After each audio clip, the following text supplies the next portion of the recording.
After Snow White ate the queen's poisoned apple, she fell into a deep death-like sleep. The 7 dwarfs placed her in a crystal coffin, and the prince arrived just in time, awakening Snow White with his true love's kiss. They lived happily ever after. But is real life ever as perfect as a fairy tale? The real story begins after the prince kissed Snow White awake. The two returned to the palace and held a grand wedding. But on the day of the wedding, the evil queen reappeared. With just a wave of her hand, she sent 2 guards flying. Snow White immediately drew her sword. She's not a queen anymore. She's nothing more than an evil witch. Don't stoop to her level, there's no need. You're wasting your time, you've already lost. And I will not let you ruin this wedding. But the queen remained calm. She had already cast a sinister curse. Everyone present would lose their loved ones, along with their time and memories forever trapped in this place.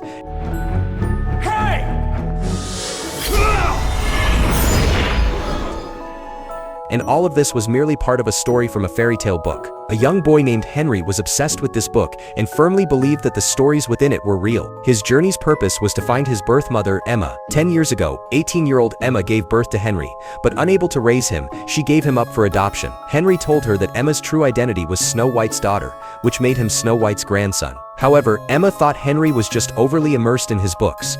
Without explaining further, Henry insisted on taking her home to see for herself. Henry lived in Storybrooke, a town that, although part of the real world, was filled with an air of mystery. Out of guilt for abandoning her son, Emma agreed to go with Henry to Storybrooke. Meanwhile, in the fairy tale world, Snow White was already pregnant. Although the queen's curse had not yet taken effect, Snow White remained deeply worried. The prince decided to take her to see Rumpelstiltskin, who had the power to foresee the future. As expected, Rumpelstiltskin was well prepared. He already knew why they had come. He offered to reveal the truth, but in exchange, Snow White had to tell him the name of her unborn child. After receiving her answer, Rumpelstiltskin spoke the truth. The queen's curse was real and would soon descend upon them. Everyone in the kingdom would lose their memories and be trapped in a time loop. The only one who could break the curse was Snow White's unborn child, Emma. Emma followed Henry to Storybrooke, where everything seemed eerie and unsettling.